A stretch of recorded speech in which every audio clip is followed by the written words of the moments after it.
আসসালামু আলাইকুম রহমতুল্লাহি ওবরাকাতু।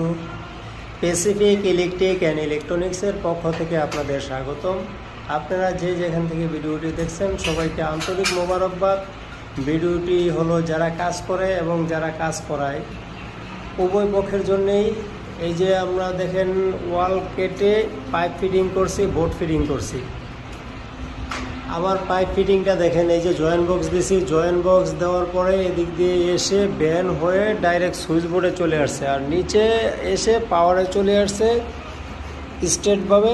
আবার দেখেন ওই কর্নারে স্ট্রেটভাবে পাওয়ারে চলে গেছে, ওই কর্নারে একটি পাওয়ার। আমি কিন্তু সহজ করার জন্যে, গ্রুপ কম কাটার জন্যে ক্রস করে আমি পাইপটা সুইচ বোর্ডে নিয়ে আসতে পারতাম, কিন্তু এই ক্রস করে নিয়ে আসা যাবে না। ক্রস করে নিয়ে আসা যাবে না এই জন্য যে পরবর্তীতে আপনার পাইপটা জ্যাম হয়ে যেতে পারে, প্লাস্টার করার সময় বালু যেতে পারে বা যে কোনো কারণে পাইপটা জ্যাম হয়ে যেতে পারে। তখন কি হবে, আপনি যদি যে গ্রুপ কাটছে পাইপ দিছে ওই না থাকতে পারে, কন্ট্রাক্টর অন্য লোক পাঠাইতে পারে, ওই লোক খুঁজবে হলো সোজা স্ট্রেট, কিন্তু পাইপ যে ব্যাকা করে দেওয়া এটা কিন্তু উনি জানে না। তখন কি হবে, সে এদিক দিয়ে প্লাস্টার ভাঙবে, এদিক দিয়ে প্লাস্টার ভাঙবে, পাইবে না। তারপরে আবার এমনি বাইরে করতে আপনার প্লাস্টারের হয়ে যাবে 12টা বেজে যাবে। প্লাস্টারের নিচে দিয়ে কিন্তু কোথাও দেখা যায় না কোন দিক দিয়ে পাইপ গেছে। এই যে দেখেন এই পাশের ওয়ালে দিছি একই স্ট্রেট ফরওয়ার্ড, কোনো ক্রস করি নাই। অনেকে দেখা যায় ক্রস করে, ক্রস করার কারণে অনেক ধরনের সমস্যা হয়ে থাকে।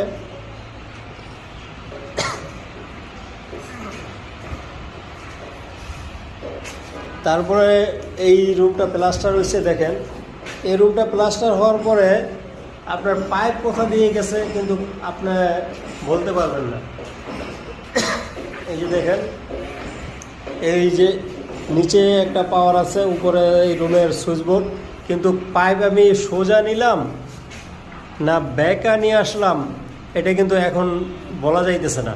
আপনি কিভাবে বলবেন, উপরে প্লাস্টার করা পাইপ দেখা যায় না। এই জন্য বলি, যারা পাইপ বাঁকা দেন তারা